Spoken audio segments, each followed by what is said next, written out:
ఈ వారం మన గెస్ట్ మహారాష్ట్రలో పనిచేస్తున్న మరో తెలుగు ఐపీఎస్ ఆఫీసర్. పేరు Sudarshan Mummaka, superintendent of police Chandrapur.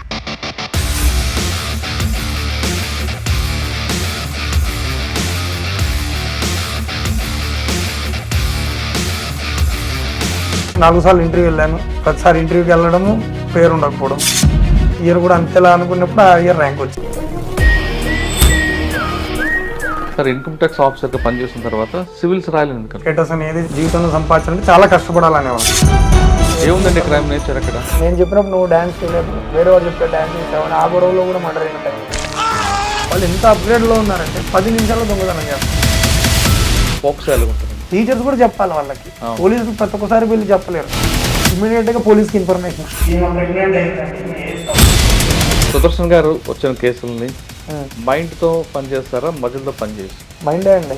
Muscle వాడరా? Muscle వాడాల్సినప్పుడు వాడాల్సి. మిగతా స్టేట్లో ఉన్నట్లుగానే పొలిటికల్ ఎంటర్ఫరెన్స్ మహారాష్ట్ర ఉంటుందా, లేదా ఇక్కడ ఫ్రీ హ్యాండ్స్ ఉంటాయి? వచ్చి నేను డబ్బులు ఇచ్చాను, వాళ్ళు నాకు ఇట్లేదు, నాకు కలెక్ట్ చేసి పెట్టాను. అది పోలీస్ పని కాదు. గుర్తుండిపోయిన ఒక డిటెక్షన్. ఫ్యామిలీలో ఒక అతన్ని స్టాబింగ్ చేశారు రాత్రి పూట. అతని దగ్గర ఉండే క్యాష్, గోల్డ్, అది పెద్ద ఛాలెంజింగ్ అయిపోయింది. అతనికి పొలిటికల్ బ్యాక్గ్రౌండ్ కూడా ఉంది.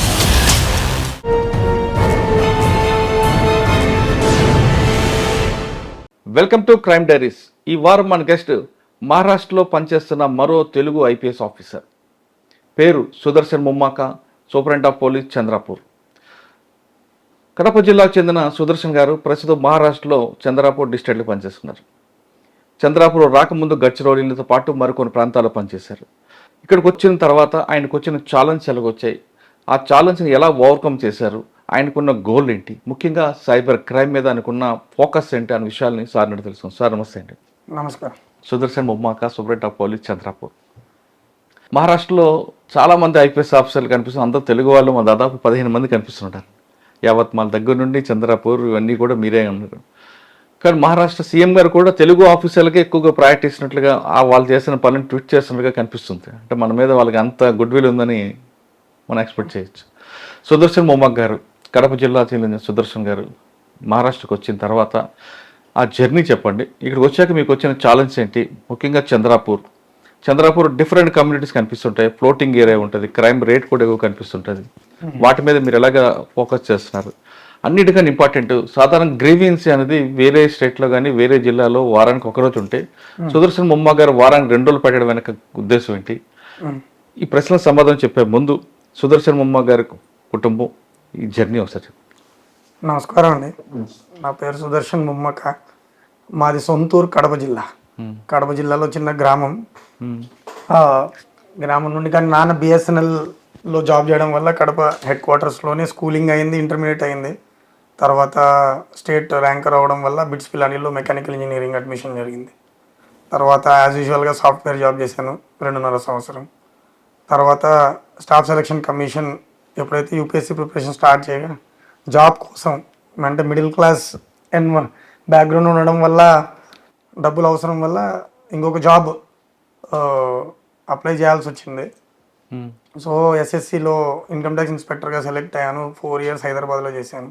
ఇందులో నుండి ఇన్కమ్ ట్యాక్స్ ఇన్స్పెక్టర్గా ఇన్కమ్ ట్యాక్స్ డిపార్ట్మెంట్లో హైదరాబాద్లోనే జాబ్ చేశాను. ఓకే.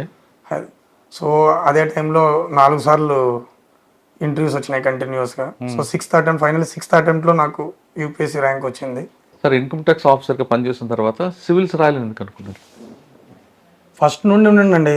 బిట్స్ పిల్లాన్లో ఎప్పుడు చేరిన తర్వాత, ఎప్పుడైతే పక్కన మన పీర్ మేట్స్తో కానీ సీనియర్స్తో డిస్కస్ అయినాక ఒకటే అనిపించేది, రెండే అనిపించాయి. ఒకటి పొజిషన్, మొదట సివిల్ సర్వీస్ రాయాలనుకునేది కుటుంబ పరిస్థితులు చూసి, ప్లస్ కంపారిజన్ చూసుకొని మనము ఒక మిడిల్ క్లాస్ నుండి ఒక హైట్కి ఎదగాలంటే ఏం పరిస్థితి అని. ఇప్పుడైతే కాలేజ్ అడ్మిషన్ కావాలా, మంచి ఉద్యోగం సంపాదించుకోవాలి. కానీ అదే ఆశతో ఉన్నప్పుడు బిట్స్ పిల్లానికి వెళ్ళిన తర్వాత అర్థమైందంటే అందరి యొక్క ఆలోచనలు చాలా గొప్పగా ఉండేవి. నేను చాలా తక్కువ ఆలోచించామని. అప్పుడు అర్థమైంది ప్రపంచంలో చాలా ఆపర్చునిటీస్ ఉన్నాయి, దాన్ని ఏ విధంగా మనం సహకారం చేసుకోవాలి. సో అదే విషయంలో మాటలు అనిపించింది ఏంటంటే, మనకు అంటూ సెట్ అయ్యే జాబ్ ఏంటి. ఒకడైతే ఏదో ఒకటి హైయర్ స్టడీస్ చేసి ఎక్కడైనా ఎంఎన్సీకి వెళ్ళి అమెరికాకి వెళ్ళి సంపాదించుకోవాలా. అప్పుడు అనుకున్నాను, అప్పుడైతే మనం అమ్మ నాన్న వదిలిపెట్టి పోవాల్సి వస్తుంది. ఇన్ని ఆలోచన తర్వాత అనిపించింది, ఒక హైట్కి ఎదగాలంటే మనకంటూ మన చేతిలో ఉండేది మనకు దేవుడిచ్చింది విద్య. ఉమ్, సో దాని ద్వారా పోవాలంటే మన దగ్గర సివిల్ సర్వీస్ ఒకటే మార్గం అనేది ఒకటి అనిపించింది. సో గ్రాండ్ ఫాదర్ కూడా మిలిటరీలో ఉండే, ఆయన కూడా పలు రకాలుగా చెప్పేవాడు ఒక స్టేటస్ అనేది జీవితంలో సంపాదించాలంటే చాలా కష్టపడాలనేవాడు. సో అప్పుడు అనిపించింది ఇదే మంచి మార్గం అని నాకు అనిపించి థర్డ్ ఇయర్ ఇంజనీరింగ్లోనే డిసైడ్ అయ్యి అనుకున్నాను నెక్స్ట్ ఏంటి అని. కానీ కుటుంబ పరిస్థితులు అంతా ఫేవరబుల్గా లేకపోవడం వల్ల ఇమీడియట్గా విప్రోలో జాయిన్ కావాల్సి వచ్చింది. విప్రోలో 2 ఏళ్ళు జాయిన్ అయిన తర్వాత లోన్ క్లియర్ చేసుకొని, క్లియర్ చేసిన తర్వాత హైదరాబాద్లో ఆర్సి రెడ్డి సర్కిల్కి వెళ్ళిపోయాము. అక్కడ డివి కుమార్ సార్ అని చాలా పలు రకాల కోచింగ్ సెంటర్స్లో తిరిగి అక్కడ కోచింగ్ తీసుకొని రిజైన్ చేశాను 2010లో. 2010 నుండి అటెంప్ట్ చేస్తే 2016లో జాబ్ వచ్చింది. అంటే ఎన్ని అటెంప్ట్ కొట్టారండి? 6th అటెంప్ట్లో వచ్చింది నాకు. ఓకే. 6th అంతకుముందు ఏమొచ్చాయి attempt? అందులో లేదు, ప్రతిసారి 4 సార్లు ఇంటర్వ్యూ వెళ్ళాను. ప్రతిసారి ఇంటర్వ్యూకి వెళ్ళడము పేరు ఉండకపోవడం. ఫైనల్ 2016లో ఏ సార్లు మనం అనుకుంటాం ఈ ఇయర్ కూడా అంతేలా అనుకున్నప్పుడు ఆ ఇయర్ ర్యాంక్ వచ్చింది. సార్ ఈ 4 సార్లు ఫెయిల్ అయ్యారు, అప్పటికే మీరు విప్రోలో పనిచేశారు, తర్వాత ఇన్కమ్ ట్యాక్స్ జాయిన్ అయ్యాను మధ్యలో. ఉంది. కానీ ఎప్పుడు అనిపించలేదా ఎందుకు వదిలిపెట్టాను దీనికోసం పోరాటం చేస్తున్నాను? అనుభవం అనిపిస్తుంటదండి. మధ్యలో కలుస్తుంటాం కదా ఫ్రెండ్స్ని, ఇంజనీరింగ్ క్లాస్మేట్స్ని కలుస్తూ ఉంటాము. వాళ్ళు ఎంత శాలరీలు తీసుకుంటున్నారు, వాళ్ళు అప్పుడే సెటిల్ అయిపోయారు, పెళ్ళిళ్ళు చేసుకున్నారు, అన్ని చేసుకున్నారు, మనం అన్ని వదులుకొని వచ్చి కూర్చున్నాం. కానీ ఏమనేది ఒకటే ఉండాలి, మనకంటూ మనం ఒక పొజిషన్ సంపాదించుకోవాలంటే సాక్రిఫైసెస్ అవసరము. దాంట్లో తప్పిదాలు మావి కూడా ఉన్నాయి. ఎందుకంటే 2010 నుండి ప్యాటర్న్ చేంజ్ అవుతా వచ్చింది సివిల్స్లో. 10లో ప్రిలిమ్స్లో కూడా ఆప్షన్లు ఉండేది, 11కి సీసాట్ వచ్చింది, 12కి వచ్చింది, 13లో మళ్ళీ ప్యాటర్న్ మారింది, మళ్ళీ సింగిల్ ఆప్షనల్ 5 కామన్ పేపర్లు వచ్చినాయి. ఈ ప్యాటర్న్ తగ్గట్టు తప్పిదాలు నా వైపు కూడా ఉన్నాయి. అంటే నేను ఎక్కడెక్కడ తప్పులు చేశాను అనేది తెలుసుకోవడానికి నాకు 5 ఏళ్ళు పట్టింది. సో 6th ఇయర్లో ఫ్రెండ్షిప్ ఎవరైతే మనకు ముఖం మీద చెప్తారో, యాక్చువల్ ఫ్రెండ్స్ ఎవరు మన తప్పులు చెప్పి సరిదిద్దేవాళ్ళు. సో అలాంటి గ్రూప్ ఉండే నా దగ్గర. సో లక్కీగా 16లో కొట్టి cadre allotment Maharashtra. Cadre allotment అప్పుడు జోనల్ సిస్టమ్ ఉండే. సో ఫస్ట్ మన జోన్ తర్వాత వేకెన్సీ లేకుండా, సో ఓబీసీలో మంచి పొజిషన్ ఉన్నా ఫైనల్గా మహారాష్ట్ర అలొకేట్ అయింది ఐపీఎస్.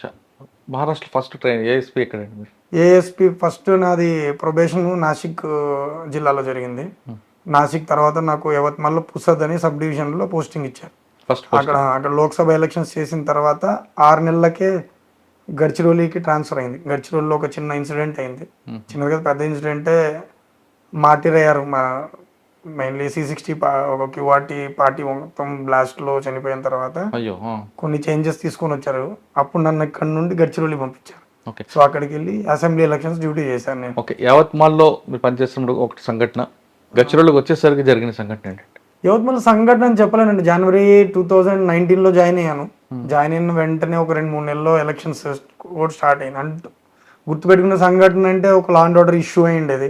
ఒక లా అండ్ ఆర్డర్ ఇష్యూలో అది అడిషనల్ ఛార్జీలు ఉండింది ఆ డివిజన్లో ఎవరు లేకుండా. అతను ఏ రోజైతే సెలవులోకి వెళ్ళాడో ఆ సబ్ డివిజనల్ పోలీస్ ఆఫీసర్, ఆ రోజు రాత్రి ఏదో చిన్న ఇన్సిడెంట్ అయింది, శివరాత్రి రోజే జరిగింది ఇన్సిడెంట్. ఒక అతను చనిపోయాడు పరిగెత్త. సో ఆ బ్లేమ్ పోలీస్ డిపార్ట్మెంట్ మీద ఉండింది. సో అతన్ని ఎలా ఇడిపించాను చాలా జరిగిన తర్వాత అప్పుడు అర్థమైంది పోలీసింగ్ ఆన్ ఫీల్డ్ ఎంత ఛాలెంజింగ్ ఉంటుంది అనేది. అంటే పేపర్ మీద కన్నా ఫీల్డ్ మీద చాలా ఛాలెంజింగ్ ఉండేది. చాలా మంది సినిమాలు చూసి వస్తుంటారంటే, సినిమాలో చూపించేది only just glorification of policing ఉంటుంది. బట్ యాక్చువల్ ఫీల్డ్లో ఎంత ఛాలెంజింగ్ ఉంటుంది, ఎలా క్రౌడ్ని మేనేజ్ చేయడం, ఎందుకంటే భాష అనేది కూడా ఇంపార్టెంట్.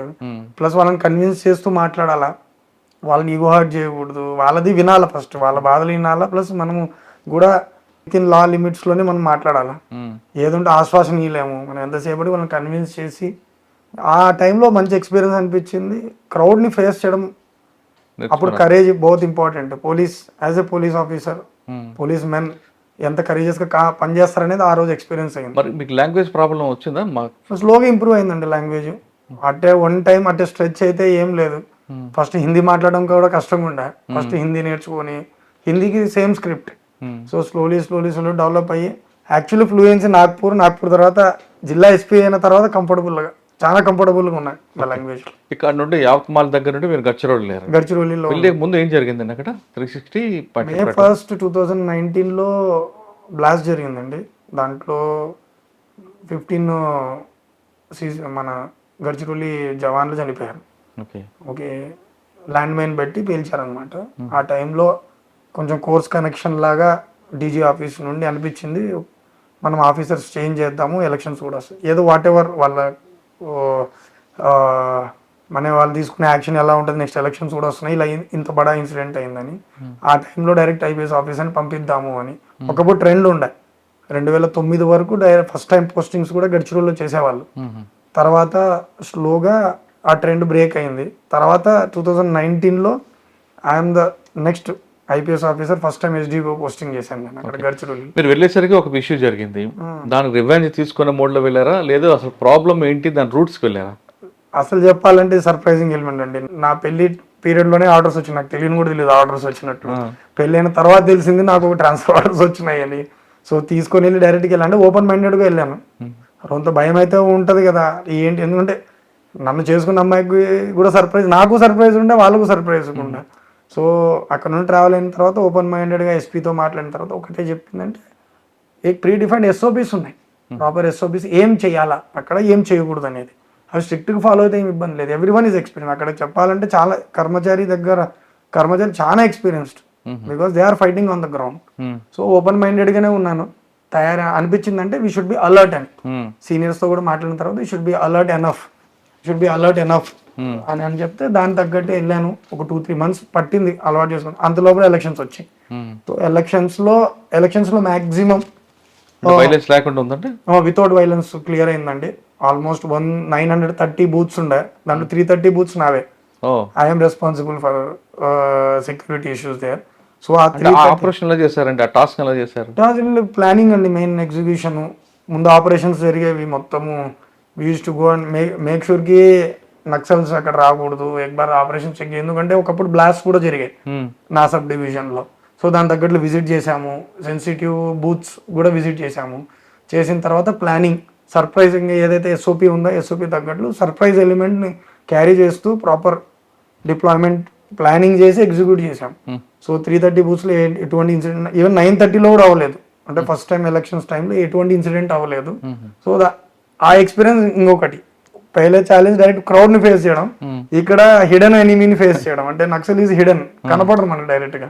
వాళ్ళు ఐఈడి బ్లాస్ట్ కూడా పెట్టారు 2-3 నేను జాయిన్ అయిన తర్వాత కూడా. మీకోసం అది తెలియదు, అది ఎవరు అని కాదండి. మేము ప్లాన్ చేసిన దాంట్లో కూడా మీ ఇంట్లో మీ పీరియడ్ లో ఎప్పుడైనా కోంబింగ్ ఎక్స్చేంజ్ ఆఫ్ ఫైర్ జరిగింది. నేను చేసిన ఆపరేషన్స్ లో అయితే అవ్వలేదండి.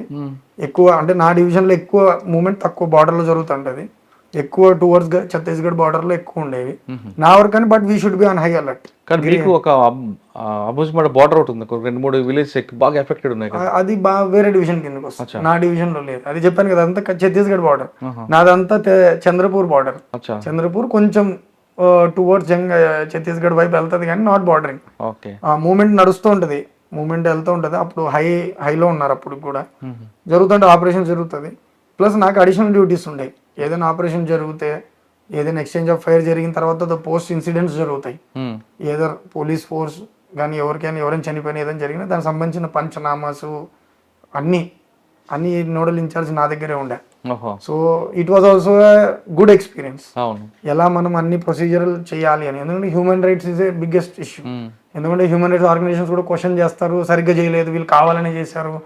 అలా కాకుండా ప్రొసీజర్స్ని వైలేట్ కాకుండా మా జరిగిన ఆపరేషన్స్ అన్ని లీగల్గా జరిగినాయి అనేదాన్ని ప్రాపర్ డాక్యుమెంటేషన్ చేయడంలో వన్ ఆఫ్ ది రోల్ ఉండేది.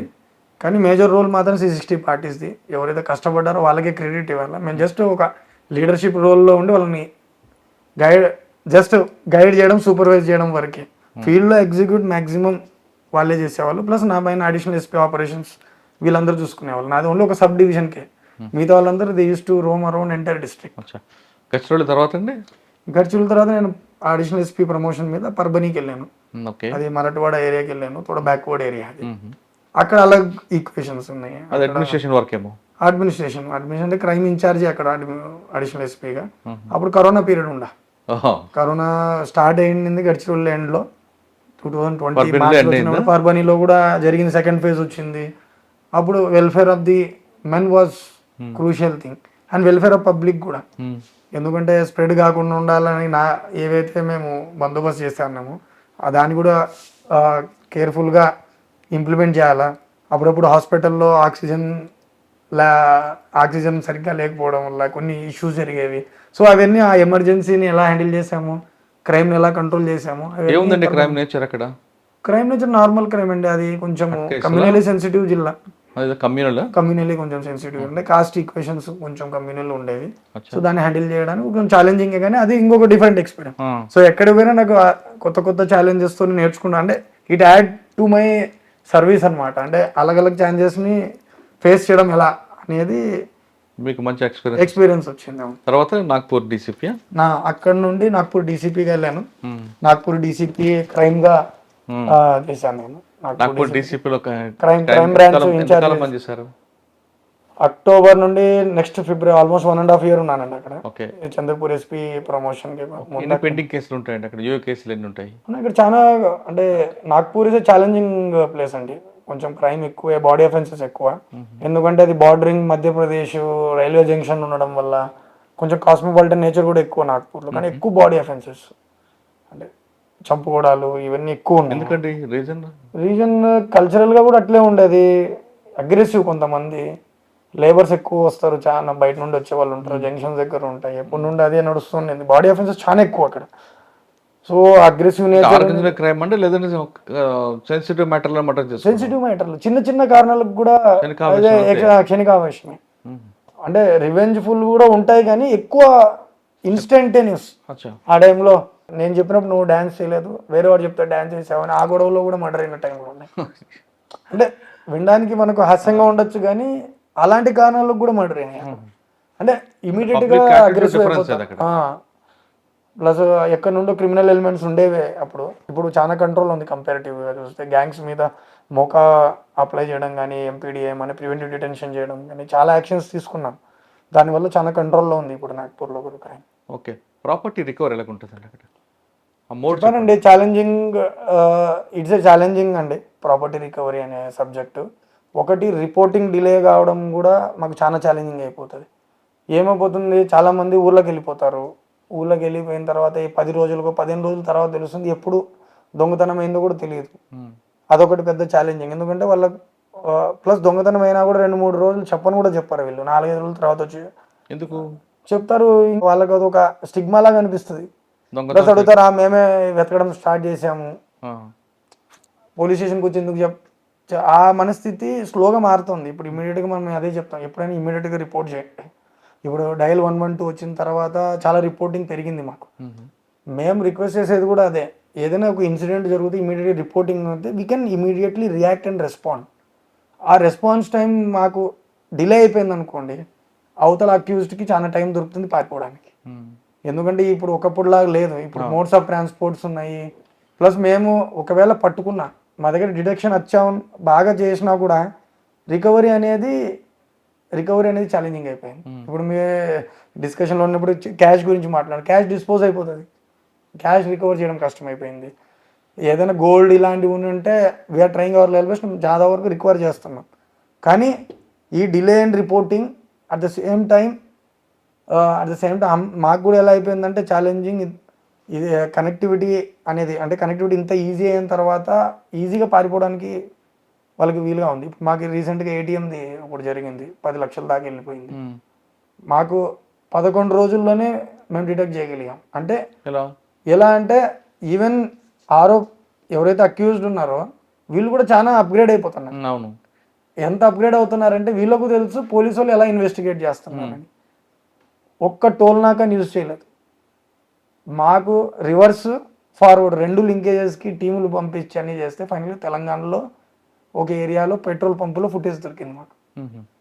అంటే దే ఆర్ వెరీ కేర్ఫుల్. అంటే డిటెక్షన్ నుండి తప్పించుకోవడానికి వాళ్ళు చేసే పనులు ఇవన్నీ. అంటే మీరు ఇక్కడ నుండి తెలంగాణ వరకు వెనకాల బ్యాక్వర్డ్ వెళ్ళాం. అంటే జరిగిన ఇన్సిడెంట్ దగ్గర నుండి వీళ్ళు ఈ ఇన్సిడెంట్కి ఎలా వచ్చారు, ఏ మోడ్ ఆఫ్ ట్రాన్స్పోర్ట్ తెలిసిపోయింది, వెహికల్లో వచ్చారు. కానీ వెహికల్ క్యాప్చర్ చేయడానికి టోల్ నాకోనో ఎక్కడో మాకు కూడా ఏదో ఒక రకంగా హెల్ప్ కావాలి. వెళ్ళేటప్పుడు కూడా ఒక టోల్ నాకా నుండి వెళ్ళాలి. But they have reached Haryana Rajasthan border. ఒక టీం ముందరికి వెళ్ళింది చేస్తా, ఇంకొక టీం వీళ్ళు ఇక్కడి వరకు ఎట్లా వచ్చారు అని. వాళ్ళు ఇక్కడే 3-4 చక్కర్లు ఇంకో జిల్లా నుండి ఇంకో జిల్లా, ఫైనల్గా మేము తెలంగాణలో వాళ్ళని ట్రేస్ చేయగలిగాం. ఎక్కడ తెలంగాణలో? తెలంగాణ జిల్లా పేరు గుర్తులేదు, చెన్నూరు కుస్తో ఆ బార్డర్లోనే ఒక పెట్రోల్ పంపులో పొద్దున్న సాయంత్రం చెక్ చేసి అక్కడే ఉన్నారు. తర్వాత తెలిసింది వాళ్ళు అక్కడ హాల్ట్ చేశారని 1 వీక్ 10 days. అక్కడ ఏదో వాళ్ళకి సంబంధించిన వాళ్ళు అక్కడ పని చేస్తారు అట్లా ఐడెంటిఫై చేస్తే 13 రోజుల్లో మేము దాన్ని డిటెక్ట్ చేసాం. కానీ వచ్చింది హర్యానా నుండి. హర్యానా నుండి వచ్చారు. బాపరే బాప. కానీ హర్యానా, ఓపిక రాజస్థాన్ మెచ్చుకోవాలి బార్డర్ కదా. నుండి వచ్చారు. మీ వాళ్ళకి మెచ్చుకోవాలంటే ఓపిక అంత దూరం లేదండి, ఓపిక చేయాల్సి వస్తుంది కదా, ఇట్స్ అవర్ డ్యూటీ. మేము అనేది ఛాలెంజింగ్ తీసుకుంటాం. ఇది ఓన్లీ ఏటీఎం గురించే కాదు, ఈవెన్ హౌస్ బ్రేకింగ్ కేసెస్ కూడా అవుతాయి, ఇంట్లో దొంగతనాలు జరుగుతూ ఉంటాయి. జరిగినప్పుడు కూడా మేము జరిగేది మాకు కూడా ఒకప్పుడులా కంటే ఇప్పుడు ఛాలెంజింగ్ ఎట్లా అయిపోయింది అని అంటే దే ఆర్ వెరీ స్మార్ట్. అవును. అది ఒక challenge plus reporting. So we want to break this. So prevention చేయడానికే మేము ఈ స్మార్ట్ సిస్టమ్ తీసుకుని వచ్చాం, పెట్రోలింగ్ సిస్టమ్స్. ఎన్షూర్ చేస్తున్నాము. మా వాళ్ళందరూ మ్యాక్సిమం ఏరియాస్, సెన్సిటివ్ ఏరియాస్ రాత్రిపూట పెట్రోలింగ్ కంపల్సరీ చేయాలా, అక్కడికి వెళ్ళి విజిట్ చేయాలా. ఇప్పుడు సిస్టమ్ ఎట్లా అంటే ఊరికే వెహికల్ పంపించడానికి లేదు, ఆఫీసర్స్ వెళ్ళాలా, అక్కడికి వెళ్ళి ఫోటో తీసుకుంటేనే అటెండెన్స్ పడుతుంది. లేకపోతే దే ఆర్ అంటే పెట్రోలింగ్ సరిగ్గా జరగట్లేదు అనేది ఆ మానిటరింగ్ కూడా చేస్తున్నాం మనం. సార్ మీరు ఇప్పుడు ఏటీఎంకి వెళ్ళారు కదా, అవును. అందులో మొత్తం క్యాష్ అంతా రికవర్ అయిందా, ఖర్చు పెట్టేశారు? లేదు, ఇప్పుడు మేము పట్టుకున్న అతను మిగతా వాళ్ళు పారిపోయారు. ఇప్పుడు ఒక్కరిని పట్టుకుని ఒకరిని వెళ్ళిన తర్వాత అదే చెప్తున్నాను కదా, ఇదొక ఛాలెంజింగ్. మొత్తం వాళ్ళ దాంట్లో 5 మంది ఉంటే ఒకరే దొరికారు. ఆ ఒకరు ఇక్కడ దొరికాడు మాకు, అక్కడ ఊరికి పోయేదారు, ఊరి నుండి వెళ్ళిపోయారు. అంటే అదే రికవర్ జీరో. కానీ వెనకలు పడ్డాం. ఇప్పుడు అన్ని లిస్ట్ వచ్చింది, అన్ని వచ్చింది. అంటే ఎగ్జాంపుల్ చెప్పాల్సింది ఏంటంటే first accused identification was a challenge for us. ఎందుకంటే they have been very smart. వాళ్ళు ఎంత అప్గ్రేడ్లో ఉన్నారంటే 10 నిమిషాల్లో దొంగతనం చేస్తున్నారు. ఒకప్పుడు ఏటీఎం పవర్ కూడా ఎంత టైం తీసుకున్నారు, 2 నిమిషాలు 2-3 నిమిషాలు వస్తున్నారు, పట్టపట్ చేసి వెళ్ళిపోతున్నారు. ఆ అప్గ్రేడేషన్ వల్ల వాళ్ళు ఎంత తొందరగా దొంగతనాలు చేసి పారిపోతున్నారు, ప్లస్ అవాయిడ్ చేస్తున్నారు. పోలీసుల కంటే పోలీసులు ఎలా ఆలోచిస్తారో వాళ్ళు అలా ఆలోచిస్తున్నారు దాన్ని కౌంటర్ చేయడానికి. సో ఇవన్నీ ఛాలెంజింగ్ ఉన్నాయి. కొన్ని స్టేట్లో బాడీ అఫెన్స్ కానీ కాకుండా ప్రాపర్టీ అఫెన్స్ జరిగింది అనుకుంటే, అది వేరే స్టేట్లు ఉన్నారు, దొంగ దొరికాడు. దొంగ దొరికిన తర్వాత ఆయన తీసుకొస్తారు, తీసుకురాగానే చెప్పడు, రికవరీ ఇవ్వనప్పుడు కొంచెం ఇల్లీగల్ డిటైన్ చేసి రికవరీ చేసుకొచ్చి తర్వాత అరెస్ట్ చూపిస్తుంటారు. కానీ మహారాష్ట్రలో ఆ విధంగా చేయరు, తీసుకొచ్చిన తర్వాత 24 గంటలు రిమైండ్ అంటున్నారు. కానీ రికవరీ కాదు. ఇక్కడ విక్టిమ్కి ఏం బెనిఫిట్ ఉంటుందండి? చూడండి, ఇప్పుడు వేరే స్టేట్లో అయితే అరెస్ట్లో కాదు, నాకు కావాల్సింది నా ప్రాపర్టీ కావాలంటాడు. కరెక్ట్ అండి. ఇప్పుడు ఫైనల్గా వీఆర్ లా ఎగ్జిక్యూట్ చేసేవాళ్ళం అండి. ఏదైతే లా ఎగ్జిక్యూట్ చేస్తున్నామో దాన్ని మేము క్రాస్ చేయం. We're very proud to say, చాలా వరకు ఇప్పటి వరకు వీ నెవర్ క్రాస్ లా. మీరు అన్నారని ఇల్లీగల్ డిటెన్షన్ అనే కాన్సెప్ట్ ఉంది చూసారా, అంటే తెలియకుండా మీరు అన్నట్టు రికవర్ చేయడానికి కొన్నాళ్ళు అట్లా చేయడం అనేది మాక్సిమం వి అవాయిడ్ అండి. ఎందుకంటే క్లియర్ గైడ్ లైన్స్ ఉన్నాయి మాకు. You try to do it in a legal frame work only. కానీ కరెక్టే, కానీ విక్టిమ్ బెనిఫిట్ ఉండదు కదా. విక్టిమ్ అదే చెప్పాను కదా, రికవరీ అనే పర్సంటేజ్ కి ఛాలెంజెస్ ఎక్కడెక్కడ మొదలైనాయి. దాంట్లో ఒకటి రికవరీ కూడా. ఫస్ట్ అక్యూజ్డ్ అనేవాడు ఇంత స్మార్ట్గా ఉన్నప్పుడు అక్యూజ్ కూడా లాలో లూపోల్స్ తెలుసు, అతనికి తెలుసు, వాడికి రైట్స్ ఉంటాయి, అన్ని రైట్స్ ఉన్నాయి. మీకు కూడా తెలుసు, ఒక దెబ్బ తగలకపోతే ఎవడు చెప్పడు. ఇప్పుడు ఏదైనా చెయ్యి ఎత్తి దెబ్బ కొట్టినా డైరెక్ట్ కోర్టులు చెప్తాడు, దేవో మ్యాన్ హ్యాండిల్డ్ మీ అని. సో హ్యూమన్ రైట్స్ వైలేషన్ వస్తుంది. సో ఇవన్నీ మేము ఈ ఫ్రేమ్వర్క్లో ఉండి రికవర్ చేయాలంటే it has been challenge for us. ఓ ఛాలెంజ్ని అధిగమించి మా రకంగా మా టాక్టిక్స్లో టెక్నికల్గా వాడు ఎవరైనా అప్రూవ్ చేయడు, ఎందుకంటే వాళ్ళది కూడా అనాలిసిస్ చేస్తాము మొబైల్లో. సో టెక్నికల్ డేటా ఎంతవరకు ఉందో దానికి తగ్గట్లు మేము we're able to recover it. But the percentage needs to be increased. ఎందుకంటే డబ్బు ఎవరిది పోయిందో వాడికే నొప్పి ఎక్కువ ఉంటుంది. సో వాళ్ళకి ఆబ్వియస్గా వచ్చి అడుగుతారు, మరి నాకు డబ్బులు కావాలరా బాబు, వాడు అక్యూజ్డ్ ఏమైనా చేసుకోండి, నాకు సంబంధం లేదు, నాకు పోయిన ప్రాపర్టీ నాకు ఇవ్వండి, మేము కష్టపడి ఇంతకాలం. కరెక్ట్, వాడిని అరెస్ట్ కూడా చేయొద్దు, డబ్బులు ఇప్పించాలంటే అంటారు. అది ఉందండి, అది ఆ గ్యాప్ని ప్రూవ్ చేయడానికి మా ప్రయత్నాలు అయితే జరుగుతున్నాయి. కానీ ఇల్లీగల్గా చేయరు. ఇల్లు లేదండి, పక్క ప్రొఫెషనల్. ఎందుకంటే సిచ్యువేషన్ అలా లేదు. మీరు కూడా చూసారు, ఏదైనా వైలేట్ జరిగిన ఎన్కౌంటర్స్, ఫేక్ ఎన్కౌంటర్స్ చూసారు. ఇప్పుడు ఏదైతే judicial commission no one will come for protection. మీరు అనవసరంగా లేదు, నో, నెవర్ డూ దట్. జో లీగల్ ఫ్రేమ్వర్క్ ఏదైతే ఫ్రేమ్వర్క్లో ఉందో అదే ఫ్రేమ్వర్క్ ఫాలో కండి, రిజల్ట్స్ వస్తాయండి. కానీ కొంచెం లేట్ అవ్వచ్చు, కొంతమందికి న్యాయం దొరకవచ్చు ఇమీడియట్లీ. బట్ దానికోసం సెట్ ఆఫ్ సిస్టమ్స్ మారుతూ ఉంటాయి. అంటే మేము చేసే ప్రొసీజర్స్ మారచ్చు, కానీ విత్ ఇన్ లీగల్ ఫ్రేమ్వర్క్. మనం అది వైలేట్ చేసి ఏదైనా ఇష్యూ అయితే హూ ఇస్ ఫైనల్ విక్టిమైజ్ అయ్యేది పోలీస్ డిపార్ట్మెంట్. సార్ నాగ్పూర్లో మీరు 1.5 years చేశారు కదా, బాగా గుర్తుండిపోయిన ఒక డిటెక్షన్ చెప్పండి. గుర్తుండిపోయే డిటెక్షన్, ఒక ఫ్యామిలీలో ఒక అతన్ని స్టాబింగ్ చేశారు రాత్రిపూట. అతని దగ్గర ఉండే క్యాష్ గోల్డ్ స్టీల్ చేశారు, ఆయన ఒక్కడే ఉన్నప్పుడు తెలుసుకొని. అది పెద్ద ఛాలెంజింగ్ అయిపోయింది. అతనికి పొలిటికల్ బ్యాక్గ్రౌండ్ కూడా ఉంది. అతను వాళ్ళ relatives also earlier MP, home minister ఉన్నారు ఎవరికి? Central. Victim is also from political background, but he is very good gentlemen. అతన్ని స్టాబ్ చేశారు, మార్నింగ్ తెలిసింది. అతనికి బ్యాక్ టు స్టాబ్ చేశారు, హిప్ మీద స్టాబ్ చేసిన తర్వాత ఆయనే సొంతంగా బయటకు వచ్చి ఫోన్ చేసి అంబులెన్స్ లో కూడా వెళ్ళిపోయాడు. ఈ సర్వైవ్డ్, బట్ అతనికి ఏమీ తెలియదు, వెనకల డోర్ నుండి వచ్చారు. ఎగ్జాక్ట్ గా లొకేషన్ కూడా తెలుసు, ఎక్కడెక్కడ డబ్బులు పెట్టారు ఏమి అనేది. ఇతను ఇంతే క్లూ ఉండ, but we took it challenge కి. ఒక 70, I think more than 70-75 years ఉన్నాయి ఆయనకి ఏజ్. బట్ ఆయన ప్రెసెన్స్ ఆఫ్ మైండ్తో ఆయన బతికిపోయాడు, ఫోన్ చేసి హాస్పిటల్లో అడ్మిట్ అయిపోయాడు. మాకు ఛాలెంజ్ వచ్చింది, దగ్గర దగ్గర 30 లక్షలు 40 లక్షలు దోచుకున్నారు ఆయన దగ్గర నుండి. మాకు అర్థమే కాలేదు ఈ కేసు జీరోగా ఉండ. ఫస్ట్ టైం ఒక హ్యూమన్ ఇంటెలిజెన్స్ ఎలా పనిచేస్తుంది అంటే, పోలీస్ నెట్వర్క్ ఎంత ఫాస్ట్ ఉండేదో that detection has proved. Next day evening కల్లా one of the best officers ఉండే డిటెక్షన్ బ్రాంచ్లో మా దగ్గర. అతని నెట్వర్క్ ఎలా ఉండేదని అంటే, క్రిమినల్స్లో నెట్వర్క్ ఉండేది. వెంటనే అది ఎవరు చేయగలుగుతారు ఇలాంటి ఇన్సిడెంట్. మాకు జస్ట్ ఒక క్లూ ఉండే, ఏదో వెహికల్లో వచ్చారు, ఇలా వెళ్ళారు, వెంటనే స్టార్ట్ చేసి వెళ్ళాలంటే, నెక్స్ట్ డే ఈవినింగ్ రాత్రి కల్లా అతను పొజిషన్కి వెళ్ళి, మీరు రికవరీ గురించి మాట్లాడారు కదా, అతను వెళ్ళిపోయాడు. ఈ ఈవెంట్ తర్వాత దర్శనానికి వెళ్ళాడు, ఏదో గొప్ప పని చేశాడు, వెళ్ళిపోయాడు. అతను వేరే ఇంటెలిజెన్స్ సోర్స్ వల్ల ఆయన ఎక్కడ డబ్బులు పెట్టాడు అక్కడికి వెళ్ళి డబ్బులు కూడా రికవర్ చేసుకున్నాం. సూపర్ ఆఫీసర్ అది. దాట్ ఆ రోజు అనిపించింది నాకు, hat stop to crime branch. ఎంతమంది డెడికేటెడ్ ఆఫీసర్స్ కర్మచారి ఉంటారు డిపార్ట్మెంట్లో, we need to motivate them. మా పని అదండి, we have to create leaders, we have to motivate people. వాళ్ళే ఎగ్జిక్యూట్ చేసేది వర్క్. నిద్రపోలేదు మేము ఆ రోజు, రైతు నిద్రపోలేదు. ఇదే మా పని ఉండి, ఇది ఏం చేయాలి, నెక్స్ట్ స్టెప్, ఎక్కడెక్కడికి వెళ్ళారు ఈ అక్యూజ్డ్ అనేది తెలిసిపోయింది, అన్నీ తెలిసిపోయినాయి. కానీ రికవరీ పార్ట్ గురించి మీరు మాట్లాడారు కదా, అక్కడ రికవరీ అప్పుడు ఎంత ఆనందం వేసిందంటే, మైట్ బి ఆయన దగ్గర కోట్లు ఉండొచ్చు, కానీ as a police department person మాకు అనిపించింది, సార్ మనం చూడండి రికవర్ కూడా చేసాం. ఎక్కడ పెట్టాడు, బాత్రూంలో ఆ ఫ్లష్ దాంట్లో పెట్టాడు, కవర్ చుట్టి.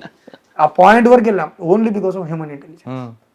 క్యాష్ మొత్తం రికవర్ అయింది, నా మనిషిని పట్టుకుంటే రికవర్ ఆడు ఉందని. అంటే ఖర్చు పెట్టలేదు, అంటే డిస్ట్రిబ్యూట్ అవ్వాలా, మీకు అర్థం కాలేదు. వాళ్ళు నెక్స్ట్ స్టెప్ పోయే లోపలే మేము పట్టుకున్నాం వాళ్ళు. Okay okay, it is only మనం అనుకున్నాం కదా టెక్నికల్ అనాలిసిస్ చేస్తామని ఇలా. అప్పుడు అనిపించింది టెక్నాలజీ విల్ అసిస్ట్ యూ అండి, కానీ బేసిక్ హ్యూమన్ ఇంటెలిజెన్స్ నెట్వర్క్ ఇమ్మీడియట్గా మనల్ని పట్టిస్తుంది.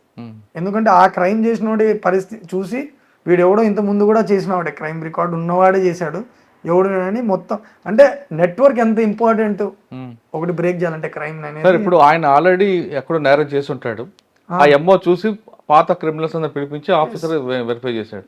కానీ కొంతమంది అదే ఫస్ట్ టైం అనుకోండి, ఛాలెంజింగ్. నేను అప్పుడు నీకు హ్యూమన్ ఇంటెలిజెన్స్ యొక్క ఇంపార్టెన్స్ తెలిసింది నాకు. ఫస్ట్ టైం చేసిన వాళ్ళు తప్పులు చేస్తారండి, ఆ తప్పులు చేయడం వల్ల కూడా దొరుకుతారు. అర్థమైందా? ఎక్స్పీరియన్స్ వాళ్ళ గురించి కూడా చెప్పాను మీకు, ఏటీఎం చేసే వాళ్ళు ఎంత ఎక్స్పీరియన్స్ ఎట్లా తప్పించుకుంటున్నారని. కానీ ఫస్ట్ టైం చేసిన వాళ్ళు ఏదో ఒక రకంగా తప్పు చేస్తారు, 90-95% దొరికిపోతారు. ఎక్స్పీరియన్స్ వాళ్ళు ఏంటి, తప్పించుకోవడానికి మార్గాలు తెలుసు, కానీ వాళ్ళు ఏదో ఒక క్లూ, ఏదో ఒక నెట్వర్క్ ఉంటుంది కదా, ఏదో ఒకటి ఉంటుంది, ఏదో ఒక మార్క్ మనకు వదిలిపెట్టి వెళ్ళిపోతుంది. ఆఫీసర్ ఇంట్రెస్ట్ బట్టి ఉంటుంది. ఇంట్రెస్ట్. ఇప్పుడు చెప్పారు నా టీం బాగుండా, ఐ డెడికేట్ ఏదైనా మంచి పేరు అంటే చెప్తారు, ఆ టైంలో బాగుంది అని అంటారు పేరులో, కానీ I dedicate entire to my team. ఎందుకంటే వాళ్ళు ఎంత కష్టపడ్డారు ఏమనేది నేను ఒక్కనే చూశాను. ఐ హావ్ బీన్ పార్టిసిపేట్, వాళ్ళు చేసేంత వరకు వాళ్ళతో పాటే ట్రావెల్ చేశాను. బట్ అవుట్ స్టాండింగ్, అదొకటి స్పెషల్ కేస్. అప్పుడు అనిపించింది డెడికేటెడ్గా పని చేస్తే ఏ రిజల్ట్ అయినా వస్తుంది. మీరు అన్నట్టు రికవరీ అది కూడా అవుతుందండి. Dedication important, duty, devotion. Sir ఆ టీంని మీరు ఏ విధంగా వాళ్ళకి మోటివేషన్? అప్పుడు మోటివేషన్ ఆల్రెడీ వాళ్ళకు ఇంటర్నల్గా పని వచ్చు బాగా. ఇట్ ఈస్ మోర్ అబౌట్ ఏంటంటే రెగ్యులర్ రివార్డ్స్ ఇవ్వడం. ఏది చిన్న పని చేసినా అప్రిషియేట్ చేయాలా, మాకు రెగ్యులర్గా మీటింగ్ జరిగినప్పుడు చెప్పాలి ఎంత బాగా పని చేశారు. ఇట్ ఈస్ అబౌట్ బ్రీఫింగ్, డీబ్రీఫింగ్లో కూడా చెప్పడం, ఎక్కడ తప్పులు జరిగినాయి ఇది మనం చేసుకోవాలా. ఏదైనా చిన్న చిన్న తప్పులు జరుగుతూ ఉంటాయి, ఇంటెన్షన్ బోనఫైడా మ్యాలఫైడ్ ఇంటెన్షన్స్ అవి కూడా చూసుకోవాలి. కొంతమంది దాన్ని కూడా మిస్యూజ్ చేసే వాళ్ళు ఉన్నారు.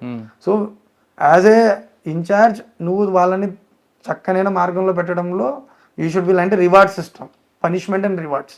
రివార్డ్స్ కూడా ఇస్తా ఉండాలా, పద్మాషి వాళ్ళని తరిమేయాలి, లేకపోతే ఒక ట్రైన్ ముందుకు ప్రాపర్ వెళ్తూ 3 వెళ్ళదు. అచ్చా. నాగ్పూర్ తర్వాత అండి? నాగపూర్ తర్వాత చంద్రపూర్ వచ్చానండి. ఎంత లాస్ట్ కాలం? ఫిబ్రవరి 2024లో జాయిన్ అయ్యాను. ఫస్ట్ ఫిబ్రవరి జాయిన్ అయిన వెంటనే ఎలక్షన్స్ మాహోల్ స్టార్ట్ అయిపోయింది. సో చాలా టఫ్గా అనిపించింది. ఇమీడియట్గా first visit in Maharashtra, prime minister గారి విజిట్ ఉండే, ప్రధానమంత్రి గారి విజిట్. ఎంత ఛాలెంజింగ్ ఉందంటే ఇక్కడ అంత పెద్ద గ్రౌండ్ లేదు. ఇప్పుడు ఏమవుతుంది, మినిస్టర్ వస్తున్నారు, ఈవెంట్ నడుస్తుంది అంటే ఎట్లుంటుంది. ఫైనల్గా అది ఎలా అయిపోయిందని అంటే అన్ని ఎవాల్యుయేషన్ పోలీసు వాళ్ళే చేశారు. అది గ్రౌండ్ చూపడం కలెక్టర్ కదండి. కలెక్టర్ అంటే వాళ్ళే, ఇప్పుడు అది కోడ్ వచ్చిన తర్వాత ఎవరు చేయలేరు. మేమేంటి సెక్యూరిటీ పాయింట్ ఆఫ్ వ్యూలో కూడా మేము గ్రౌండ్ ఓకే చేయాలి కదా. అవును. అంత పెద్ద గ్రౌండ్ లేవు ఇక్కడ, బికాస్ ఆఫ్ ఫారెస్ట్ ఏరియా. మనకు అంత పెద్ద గ్రౌండ్లు కూడా ఏం దొరకవు. చేశారు మరి? లక్కీకి మేము 10 రోజుల ముందుగానే అనుకున్నాము గ్యారంటీ ప్రైమ్ మినిస్టర్ గారు వస్తారు. నేను అనుకునేది ఎప్పుడో వస్తారు అనుకున్నాను. నేను అనుకోలేదు ఫస్ట్ టైం నా దగ్గరికి వస్తారు. మొత్తం జిల్లానంతా ఏ రోజు అనౌన్స్ అయిన 2 రోజుల ముందు మొత్తం జిల్లా అంతా నేను తిరిగా, ప్రతి ఒక్క తాలూకా తిరిగా. ఇక్కడ రావచ్చు, ఇక్కడ వస్తే ఏ గ్రౌండ్ ఉంది అని ఆల్రెడీ ఇన్స్ట్రక్షన్స్ ఉండే ఆఫీస్ నుండి, యు బీ ప్రిపేర్డ్ అని. సో అంతా ఎతికిన తర్వాత ఒకటి ఎయిర్ స్ట్రిప్ ఉంది ఇక్కడ మనకు చంద్రపూర్లో, ఎయిర్ స్ట్రిప్ ఉంది. దానికి ఆనుకొని ఒక ల్యాండ్ ఉంది. సో ఆ రోజు అది ప్రైవేట్ ల్యాండే. సో జస్ట్ ఐడెంటిఫై చేసి పెట్టుకున్నాము, ఇక్కడైతే మనకు 40-50,000 మెంబర్స్ అకామిడేట్ అవ్వచ్చు అని. దాని ప్యారల్ కూడా ల్యాండ్ ఉంది, కూడా పార్కింగ్ యూజ్ చేసుకోవచ్చు, ఏదైనా మూవ్మెంట్ అవ్వచ్చు అని. సో లక్కీలీ టైం కూడా తక్కువ ఉండా, సో డెసిజన్ ఫాస్ట్ అయింది. టైం చాలా ఎక్కువ ఉంది అనుకోండి, జనాలు అడుగుతారు ఇది కాదు అంటే టైం ఇవ్వలేదు అనమాట ఎక్కువ. వాళ్ళు చేంజ్ చేయకుండా నేనంటే చెప్పాము ఇదైతే బెస్ట్, ల్యాండ్ అయిపోతారు చాపర్ నుండి ఎంత హార్డ్లీ 100 మీటర్స్ కూడా లేదు, స్టేజ్ వచ్చేస్తుంది. స్టేజ్లో వచ్చి ఇక్కడ ఒక ల్యాండ్ సమస్య కాకుండా పక్కన గచ్చిరౌలి, అది కూడా నక్సల్ థ్రెట్ కూడా సెక్యూరిటీ ప్రాబ్లం కూడా ఉంటుంది కదా ఇక్కడ. ఉంది కదా, అది కూడా వేసుకోవాలి కదా మైండ్లో. ఇటువైపు చంద్రపూర్ సైడ్ వచ్చినా ఇక్కడ వచ్చినా కూడా అండి అంత క్రౌడ్లో ఎవరు వస్తున్నారు ఏమనేది కూడా ఒకటి. సో మన నక్సల్ వాచర్స్ ఉన్నాయి, ఏదైనా ఆ సెక్యూరిటీ పాయింట్ ఆఫ్ యాంగిల్లో ప్రతి ఒక్కటి we have to consider to move forward. So అది కూడా ఉండే ఒక మైండ్లో. సో ఆయన మూవ్మెంట్ ఎంత రెస్ట్రిక్టెడ్గా ఉంటే నాకు అంత సేఫ్టీ ఉన్నట్లు అని అనుకున్నా. సో నా స్వార్థం చూసుకున్నాను, security PM security is utmost priority. మిగతాలు తోడా కొంచెం మాకు ఇబ్బంది, ఎందుకంటే మీకు చెప్పినట్లు రోడ్ అనేది ఒకటే హైవే ఉండే. ఆ రోజు కొంచెం ట్రాఫిక్ వల్ల 1.5 అవర్ ట్రాఫిక్ కొంచెం స్లో అయింది, కానీ దాన్ని కూడా క్లియర్ చేసేసాము. కానీ that was most satisfying part. చేరిన వెంటనే యాజ్ ఎ యూనిట్ కమాండర్ ఎలా ఉంటుందంటే జవాబుదారి నాదే కదా. అవును. అప్పుడు అనిపించింది నువ్వే డిసైడ్ చేయాలా, నువ్వే ఎవరైనా అడిగినా చూడండి క్రెడిట్ కూడా మాకే వస్తుంది. ఏదైనా తప్పిదాలు జరిగితే అది కూడా మేమే తీసుకోవాలి. We should be ready to take anything. So ఆ రోజు ఏదైతే అంతా అయిన తర్వాత అప్రిసియేషన్ చెప్పారో, అది నెక్స్ట్ మీటింగ్లో కూడా అందరి కామన్ మీటింగ్ వీడియో కాన్ఫరెన్స్లో ఒక మాట అన్నారు, చంద్రపూర్లో ఇలా ఈ విధంగా చేసి అడిషనల్ ఫోర్స్ యూజ్ కూడా చేయలేదు చూడండి.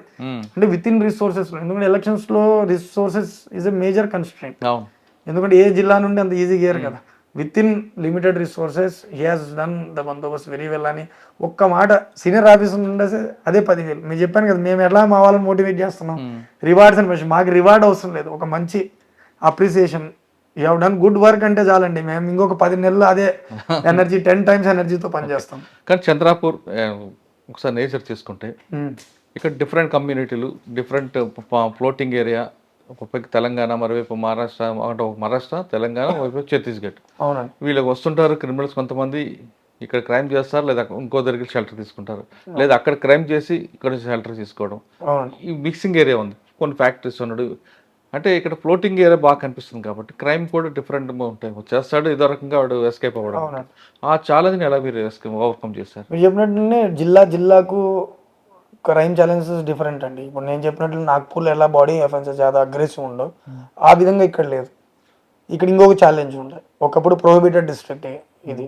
ప్రొహిబిషన్ టైంలో ఈ విధంగా ఉండేది క్రైమ్. సడన్లీ ప్రొహిబిషన్ తీసిన తర్వాత దాని ఆఫ్టర్ ఎఫెక్ట్స్ ఎలా ఉండేవి మీరు అన్నట్లేదు. కాస్మోపాలిటన్ ఎక్కువ, ఎందుకంటే చాలా ఇండస్ట్రియల్ బెల్ట్ ఉంది ఇక్కడ. కోల్ ఫీల్డ్స్ ఉన్నాయి, సంబంధిత ఇండస్ట్రీస్ ఉన్నాయి, సిమెంట్ ఫ్యాక్టరీస్ కూడా ఉన్నాయి, ఇక్కడ పెద్ద పవర్ ప్లాంట్ ఉంది. సో అందరు బయట నుండి కూడా వచ్చి పనిచేసే వాళ్ళు చాలా మంది ఉన్నారు ఇక్కడ. సో మీరు అన్నట్లు ఆ కాస్మోపాలిటన్ నేచర్ ఉంది, కానీ ఆ అగ్రెసివ్ నేచర్ ఉంది చూసారా, అది అంత లేదు. లేదు, అంత లేదు, అంత ఎఫెక్ట్ లేదు ఇప్పటికి. క్రైమ్ ఏముందండి ఎంబో ఇక్కడ ఎక్కువ రిపీట్ క్రైమ్ ఏమి ఉంటుంది? రిపీటెడ్ క్రైమ్ అవే అండి, బాడీ అఫెన్స్ ఉంటాయి. మెయిన్ ఏంటంటే చీటింగ్ కేసెస్ నడుస్తాయండి. ఉద్యోగాలు ఇప్పిస్తామని చెప్పి కేసులు ఎక్కువ ఉండే ఒకప్పుడు, దాన్ని అడ్రస్ చేస్తున్నాము. దాంతో బాడీ అఫెన్సెస్ కూడా ఉంటాయి. మందుది యాక్చువల్లీ ప్రాబ్లమ్ ఇక్కడ, దే కన్జ్యూమ్ ఏ లాట్. ఆ మందు influence, under the influence of alcohol చాలా అఫెన్సెస్ అవుతుంటాయి, గొడవలు ఎక్కువ అవుతుంటాయి. ల్యాండ్ ఇష్యూస్ ఉన్నాయి ఇక్కడ ఫారెస్ట్ ల్యాండ్స్ ఉన్నాయి, రెగ్యులర్ ల్యాండ్స్ ఉన్నాయి. ఇక్కడ మేజర్ అగ్రికల్చరే, అగ్రికల్చర్ గొడవలు కూడా ఉన్నాయి. అంటే కొంచెం అగ్రికల్చర్ బ్యాక్గ్రౌండ్ కూడా ఎక్కువ ఉంది ఒకవైపు. సో ఇండస్ట్రీస్ ఇటువైపు, ఇండస్ట్రీస్ ఇంకొక హాఫ్ లో ఇది, ప్లస్ మ్యాన్ యానిమల్ కాన్ఫ్లిక్ట్. మాకు పెద్ద హెడ్ ఏక్ వచ్చేది ఎక్కడండి? Man animal conflict, tiger killings. ఎందుకంటే మొత్తం మహారాష్ట్రలో నాకు తెలిసి 400+ ఉంటే, ఇక్కడ 250 ఉన్నాయి టైగర్స్. చంద్రపూర్ లో ఎక్కువ టైగర్స్ ఉన్నాయి.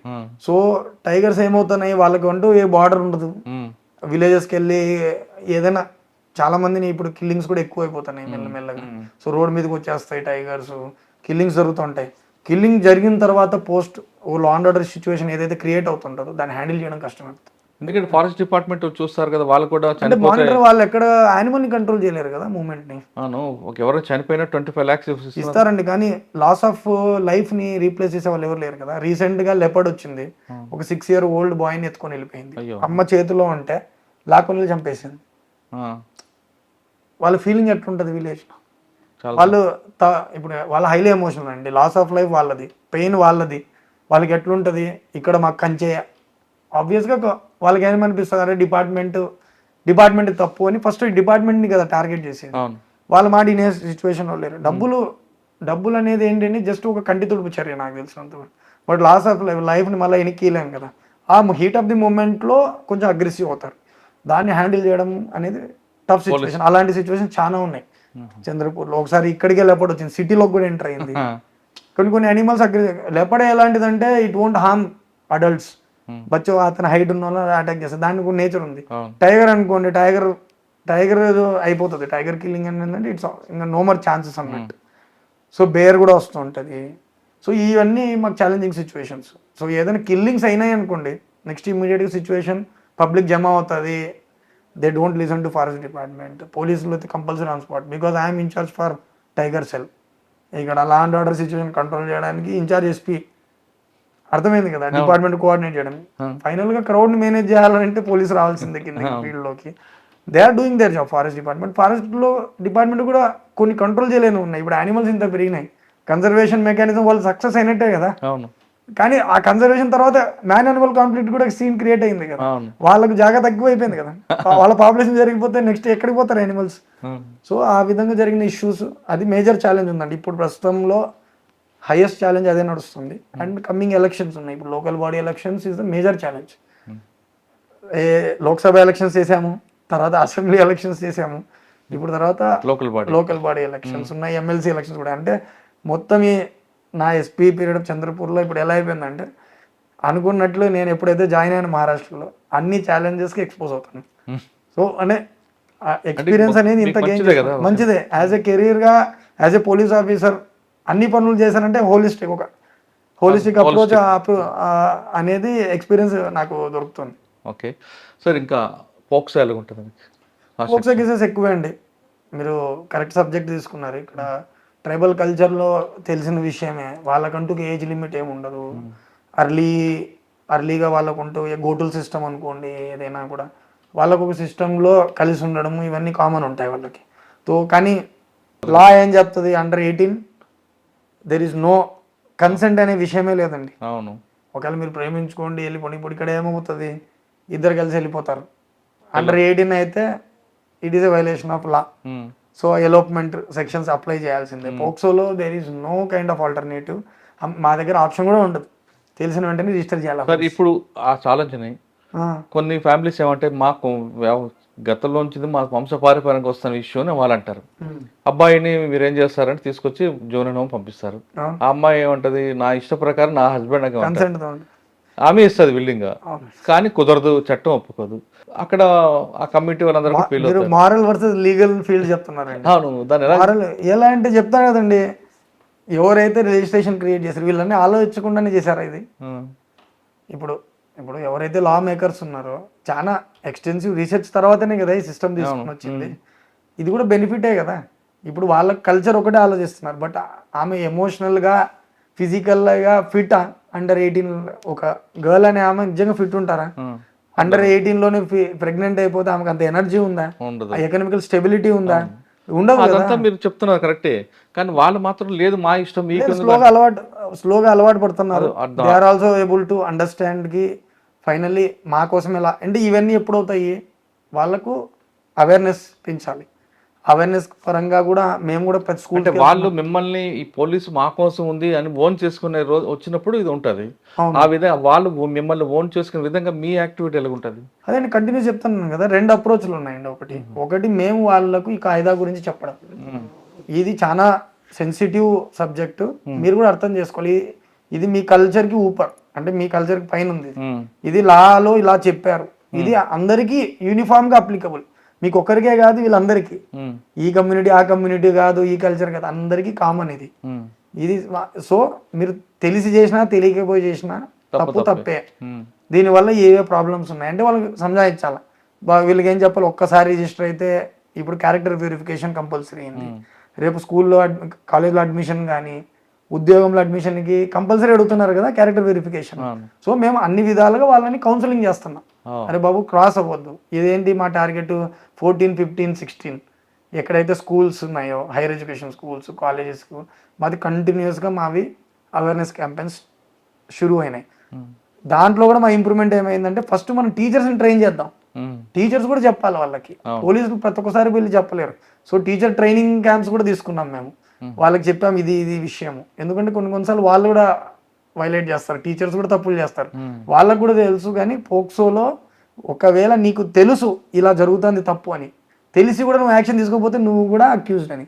సో ఆ విధంగా వాళ్ళని కూడా కౌన్సిలింగ్ చేసి వాళ్ళని కూడా అవేర్నెస్లో అంటే వాళ్ళకు అంటే ప్రతి ఒక్క విషయాన్ని బాగా దాన్ని ఏమంటారు డీటెయిల్గా చెప్పి తర్వాత పిల్లలకు కూడా ఒక్కొక్కసారి ప్లే రూపంలో వీడియోస్ ప్లే చేయడము, ప్లస్ మేము వెళ్ళి యూనిఫామ్లో పోయి చెప్పినాం అనుకుంటే చాలా ఎఫెక్ట్ ఉంటుంది.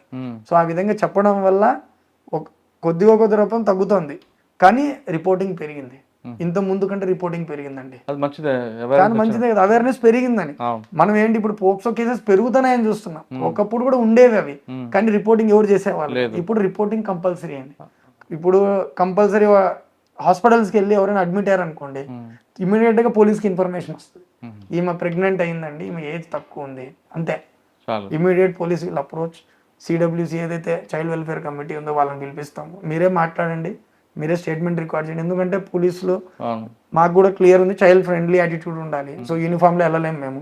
సో వాళ్ళని పెడతాం ముందర, వాళ్ళే మాట్లాడతారు, వాళ్ళే ఏదైతే స్టేట్మెంట్ వాళ్ళ ముందర ఏదైతే స్టేట్మెంట్ ఇస్తారో మేము కూడా సివిల్ డ్రెస్లో ఏదైనా లేడీ ఆఫీసర్ కానీ లేడీ కర్మచారిని పంపిస్తాం. స్టేట్మెంట్ ఏది రికార్డ్ చేయండి దానికి తగ్గట్టు రిజిస్టర్ చేస్తాం.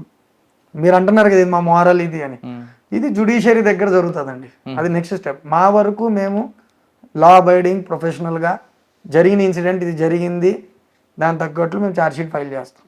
చాలా వరకు పోక్సో కేసెస్లో కన్విక్షన్ తక్కువ ఉంది. ఎందుకంటే మారల్ గ్రౌండ్ ఫైనల్లీ జ్యుడిషియరీ ఏ గ్రౌండ్తో వాళ్ళకి తీసుకుంటా అనేది అది జ్యుడిషియరీ చేతిలో ఉంది. కానీ as a police officer moral మేము ఆలోచించామనుకోండి తప్పిదాం అది. So we should think legally only. Okay, ఇంకా Chandrapur traffic public traffic sense ఉందంటారు ఇక్కడ? ట్రాఫిక్ సెన్స్తో కొంచెం డిస్టర్బ్డే అండి, దాంట్లో దాచుకోవడానికి ఏం లేదు. ఒకప్పుడు ఇంకా మీరు లాస్ట్ ఇయర్ వచ్చింటే ఎలా ఉండేదో నాకు తెలియదు. చాలా వరకు we have taken very strong drive. ఎందుకంటే ఫ్యాటల్ యాక్సిడెంట్స్ చాలా ఎక్కువ అవుతున్నాయి. ఎందుకంటే హెవీ వెహికల్స్ ట్రాన్స్పోర్ట్ అవుతుంటాయి. ఎందుకంటే మీకు చెప్పాను ఈ మొత్తం ఇండస్ట్రియల్ బెల్ట్ హైవే ఉండడం వల్ల ప్రాబ్లం అయిపోయిందంటే మంచి రూట్లు ఉండడం వల్ల స్పీడ్ పెరుగుతుంది. ఆ స్పీడ్ వల్ల జరిగిన పరిణామాలే ఇవన్నీ. సో బ్లాక్ స్పాట్స్ ఐడెంటిఫికేషన్ చేయడము, at the same time identification చేసి ఎక్కడైతే స్పీడ్ బ్రేకర్స్ ఇవ్వడం అన్నీ చేయగలుగుతున్నాం. కానీ ఓ ట్రాఫిక్ సెన్స్ అంతా సివిక్ సెన్స్ టైప్లో ట్రాఫిక్ సెన్స్ డెవలప్ చేయడంలో so we have started a programme last ఇయర్కి, మీ బ్రాండ్ అంబాసిడర్ అంటే ఐఎమ్ ద అంబాసిడర్ అని మేము స్కూల్ చిల్డ్రన్ని టార్గెట్ చేయడం స్టార్ట్ చేసాం. మా యొక్క ఉద్దేశం ఏంటంటే పెద్దలు ఎవరు వినేలాగా లేరు ఇప్పుడు. మేము అనుకున్నాం పిల్లలు చెప్తే పెద్దలు వింటారు. ఇప్పుడు ఈ పక్కింటోళ్ళకి చెప్తే రారే నీ పని నువ్వు చూసుకోరా అంటారు. ఆ జమానా పోయింది, సోషల్ ప్రెషర్ అనే కాన్సెప్ట్ లేదండి ఇప్పుడు. ఈ పక్కన ఇంట్లో ఏం జరుగుతుందో ఎవరికి తెలియదు. ఇప్పుడు మెయిన్ ప్రాబ్లం అందుకు మేము అనుకున్నాం పిల్లలు చెప్తే తల్లిదండ్రులు వినే స్టేజ్కి వచ్చింది. సో పిల్లల్ని కొంచెం ప్లెడ్జ్ తీసుకొని వాళ్ళకి ఒక బ్యాడ్జ్ ఇచ్చాము, వాళ్ళని మోటివేట్ చేస్తున్నాం. ఏం పెట్టారండి? ఐఎమ్ ద బ్రాండ్ అంబాసిడర్, మరాఠీలో మీ బ్రాండ్ అంబాసిడర్ అయ్యా అని లాస్ట్ టైం ఒక ప్రోగ్రామ్ తీసుకొని స్కూల్ చిల్డ్రన్ని బ్రాండ్ అంబాసిడర్ చేసి వాళ్ళతో ప్లెడ్జ్ రాయించుకున్నాం. We follow traffic rules, helmet వేసుకుంటాము, రాంగ్ రూట్లో వెళ్ళము, లైసెన్స్ ఉంటేనే డ్రైవ్ చేస్తాము, అట్లాంటి చిన్న చిన్నవి ఆ విధంగా చేసి అవేర్నెస్ క్యాంపెయిన్ స్టార్ట్ చేసాం.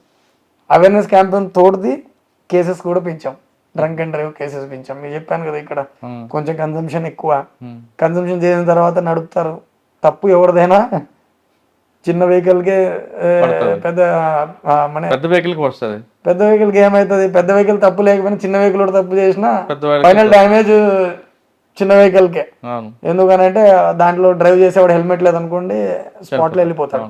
సో ఆ డ్రైవ్ కూడా చేయడం డ్రంక్ అండ్ డ్రైవ్ కేసెస్ పెంచాము, అన్నీ పెంచాము.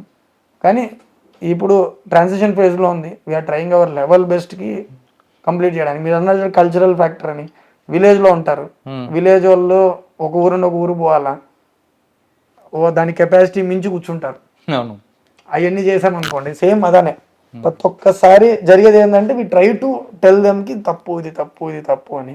డ్రైవ్ తీసుకున్నప్పుడల్లా భయపడతారు ఒక 10 రోజులు, మళ్ళీ యాజ్ యూజువల్గా స్లోలీ వస్తుంది. ఒక మేజర్ ఇన్సిడెంట్ అయిన తర్వాత మేము హైలైట్ చేయడం స్టార్ట్ చేసాం.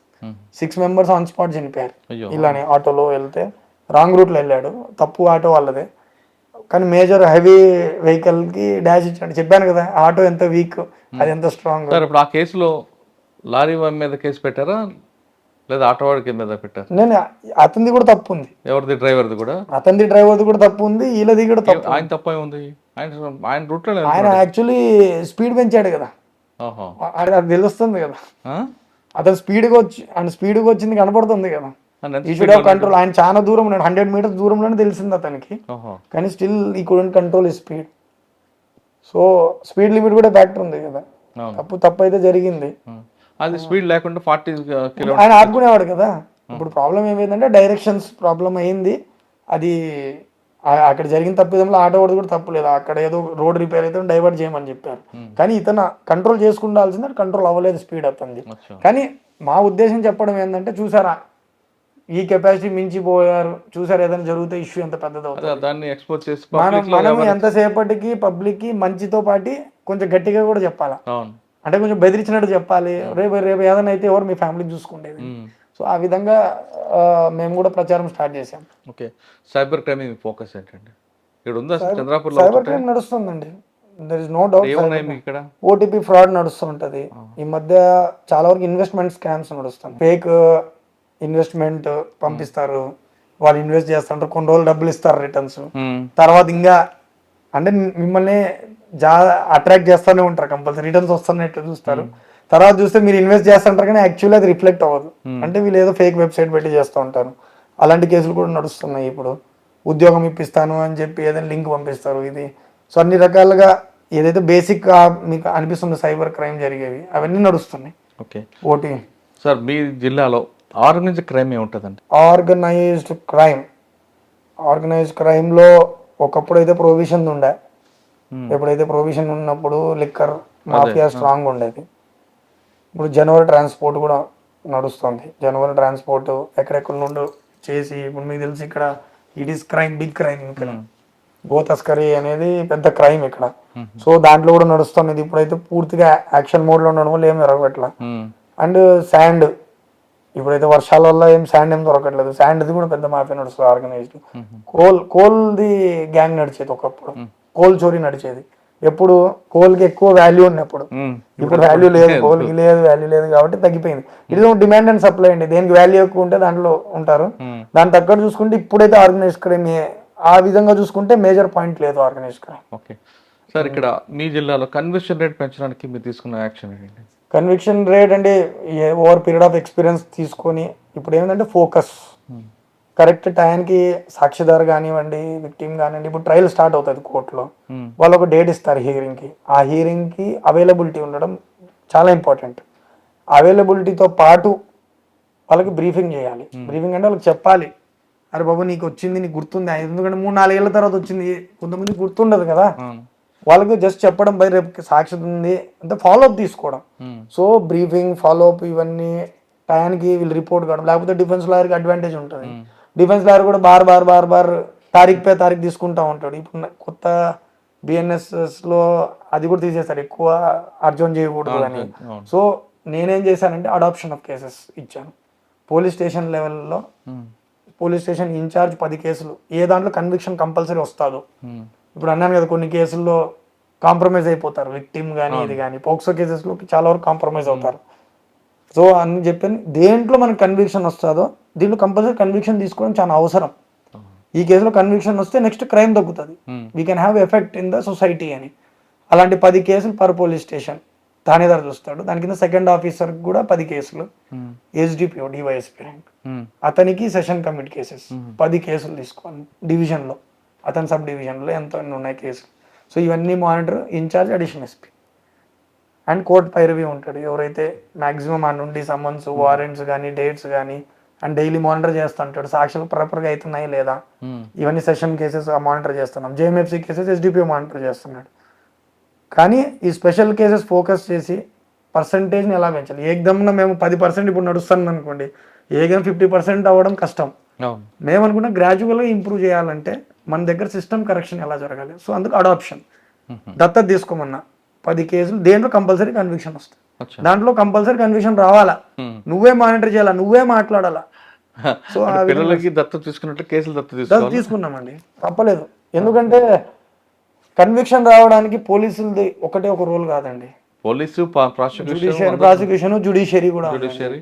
ఇప్పుడు మా రోల్ మేము కరెక్ట్ గా చేస్తాం. మేము మిగతా వాళ్ళని ఏలు పెట్టి చూపించే ముందు మనం కరెక్ట్ చేసుకోవాలి.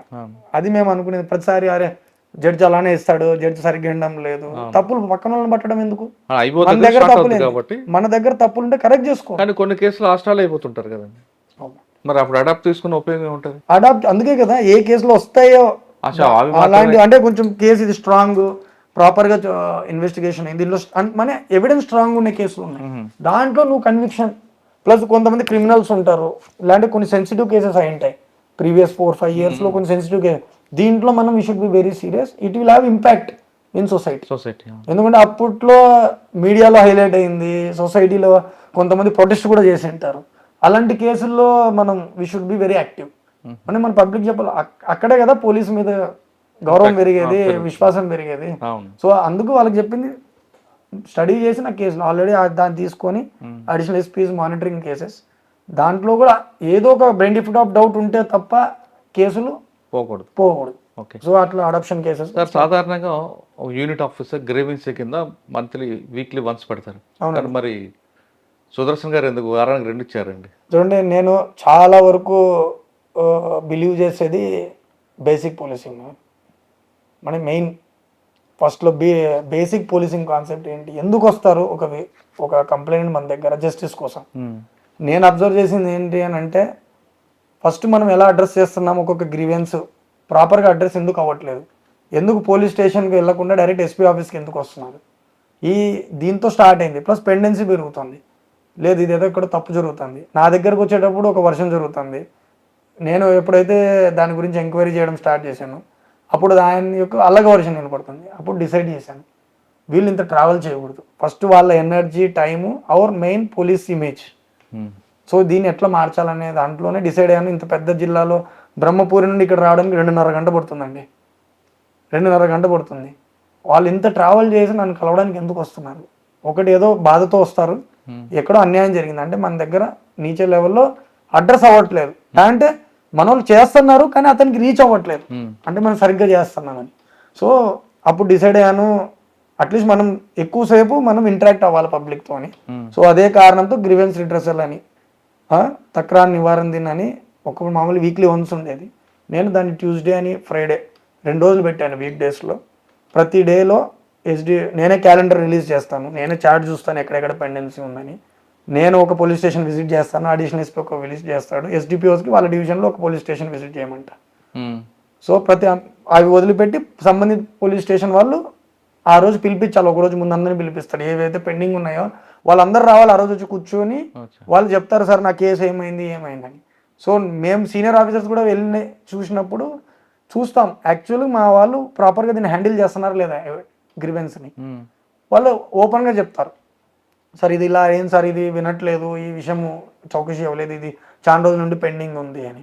సో ఎప్పుడైతే మనము అర్థం చేసుకొని ఒకవేళ మా దగ్గర ఎక్కడ తప్పుదాలు జరుగుతున్నాయి దాన్ని కరెక్ట్ చేయడం, ఒకసారి ఆపర్చునిటీ ఇవ్వడము, ఆఫీసర్లకు చెప్పడం, అరే నువ్వు ఇది తప్పు చేస్తున్నావు, దీన్ని ఎక్కువ నువ్వు లాగకూడదు, దీన్ని ఎందుకు డిలే చేస్తున్నావు, ఎందుకు డిలే చేస్తున్నావు, ఒకటి మా వాళ్ళ సైడ్ తప్పు ఉండొచ్చు, లేకపోతే వాళ్ళకు కంప్లైంట్కి అర్థం కాకపోవచ్చు, ఇది ఇది పోలీస్ సబ్జెక్ట్ కాదు కానీ మీకు హెల్ప్ చేస్తాను, ఎలా చెప్పాలా మనం ఒక బ్రిడ్జ్ ఎస్టాబ్లిష్ చేసుకోవాలి పోలీస్కి విక్టిమ్కి మధ్యలో. మేము చెప్తాము ఇది వేరే డిపార్ట్మెంట్ సంబంధించింది, మేము కూడా లెటర్ రాస్తాము, మేము కూడా ఫాలోఅప్ చేస్తాము, కానీ మీరు కూడా వెళ్ళి ఒకసారి కలవండి, ఈ ఇష్యూ మాది కాదు అని చెప్పే విధానంలో మార్పు రావాలనేది నేను మెయిన్. అంటే బిహేవియరల్ చేంజ్. మా వాళ్ళు ఎలా ఒక విక్టిమ్ వచ్చినప్పుడు, కంప్లైంట్ వచ్చినప్పుడు ఎలా మాట్లాడతాడు, ఎలా రిసీవ్ చేసుకుంటాడు, ఎలా వాళ్ళకి రెస్పాన్స్ ఇస్తాడు, దాన్ని చేంజ్ చేయడం ప్రయత్నంలోనే రెండు రోజులు పెట్టాను. సో దానివల్ల పెండెన్సీ అయితే తగ్గింది. నేను యాక్చువల్లీ క్వాంటిటీ కంటే జాదా క్వాలిటీకి ఫోకస్ ఇస్తున్నాను. హౌ వీఆర్ హ్యాండ్లింగ్ అప్లికేషన్, దాంట్లో ఎన్ని ఎఫ్ఐఆర్లు అయినాయి, ఎన్ని మనము we're able to transfer it to some other department, వేరే డిపార్ట్మెంట్ సంబంధించిన అది కూడా ఇప్పుడు అనాలిసిస్ చేస్తున్నాము. దాన్ని బట్టి తెలుస్తుంది ఎగ్జాక్ట్లీ మనం తీసుకుంటున్నాం దానివల్ల సక్సెస్ అయిందా లేదా. ఎందుకంటే విజిటర్స్ నాకు తగ్గాల. నా ఉద్దేశం ఏంటంటే ఎస్పీ ఆఫీస్కి ఎందుకు వస్తున్నారు, లోకల్ పోలీస్ స్టేషన్లోనే జస్టిస్ అవ్వాలి. బేసిక్ యూనిట్ పోలీస్ డిపార్ట్మెంట్లో పోలీస్ స్టేషన్ అండి. పోలీస్ స్టేషన్లో రెస్పాన్స్ బాగుంటే నా దగ్గరికి రారు, అట్లా నేను అనుకున్నా. సో దాని తగ్గట్లే ఇంప్రూవ్మెంట్ అయ్యింది. ఇప్పుడు వాళ్ళకు ఇప్పుడు డిపార్ట్మెంట్ కూడా అర్థమైంది, అరే భయ్ మన దగ్గర సరిగ్గా లేకపోతే ఇది సీనియర్ ఆఫీసర్కి తెలుస్తుంది. So that is also evaluation of an officer కదా, నువ్వు కరెక్ట్గా పనిచేస్తున్నావా లేదా అని నేను అదే చెప్తాను. That is also main evaluation నా పాయింట్లో. నువ్వు తానేదారుగా కరెక్ట్గా పనిచేస్తున్నావా లేదా అనేది అది మెయిన్ కొలమానని చెప్పాను. అంటేనే చాలా వరకు చేంజెస్ వచ్చినాయి. ఇప్పుడు ఎవరైనా కూడా రాత్రి కూడా ఫోన్లు వస్తాయి నాకు, సార్ ఇట్లా చేస్తున్నాను, నేను ఇమీడియట్గా డ్యూటీ ఆఫీసర్కి ఫోన్ చేస్తాను, తానేదారికి ఫోన్ చేస్తాను, అరే ఇలా లేడీ అఫెన్స్ వచ్చింది నాకెందుకు ఫోన్ చేస్తున్నారు, మీరు ఎందుకు అడ్రస్ చేయట్లేదు ఆ ఇష్యూని. సో కంటిన్యూస్ నడుస్తుందండి ఇది. మార్పు రావచ్చు అండి, వస్తుంది కూడా, అలానేం లేదు సార్. సాధారణంగా ఒక 490 కేసు వచ్చింది అనుకోండి, అంటే ఐపీసీలో 490. అవునండి. మిగతా స్టేట్లో ఏం చేస్తారంటే వాడిని పిలిపిస్తారు, మాట్లాడతారు, కౌన్సిలింగ్ చేస్తారు, పంపిస్తారు. 3-4 కౌన్సిల్ తర్వాత కాదన్నప్పుడు అరెస్ట్ చేస్తారు. అవునండి. ఇక్కడ కూడా అదే సేమ్ ప్రొసీజర్. సేమ్ అండి. ఇక్కడ భరోసా సెల్ ఉంది, మహిళా తక్రారు కక్షని 2 ఉన్నాయి, బల్లార్షలో ఒకటి ఉంది, ఇక్కడ ఒకటి ఉంది. ఫస్ట్ వచ్చిన తర్వాత సేమ్ ప్రొసీజర్ అండి, ఏదైతే గైడ్ లైన్స్ ఉన్నాయో ఆల్ ఓవర్ ఇండియా ఇదే. కానీ కొంతమంది భర్తలు మారకుండా ఉంటారు, మళ్ళీ కొడుతుంటారు, అప్పుడు ఏం చేస్తారు మీరు? కేసులు పెడతామండి, రిజిస్టర్ చేసేస్తాం కేసు. నేను ఇప్పుడు నా వరకు మీరు చెప్పింది వ్యాలిడ్ పాయింట్ అండి, మంచి క్వశ్చన్ అడిగారు. ఎందుకంటే ఆ పేషెన్స్ లేదండి చాలా వరకు. ఇప్పుడు ఇట్స్ ఎ పేషెన్స్ గేమ్. మేము కూడా ఏంది వాళ్ళని ఓపిక్గా కొంచెంసేపు టైం ఇవ్వాలి కదా, అది అర్థం చేసుకొని తర్వాత ఇద్దరిని కూర్చోబెట్టి మాట్లాడితే ఏమన్నా మార్పు వస్తుందా, ఆ ఒక్క దృష్టితోనే కౌన్సిలింగ్ సెషన్ పెట్టాం. చాలా వరకు కౌన్సిలింగ్ వస్తుంటుంది కానీ కొంతమంది రారు, 1-2 సెషన్ తర్వాత వస్తారు, లేదు సార్ మాకు మార్పు లేదు అని చెప్తారు వెంటనే ఇమీడియట్గా.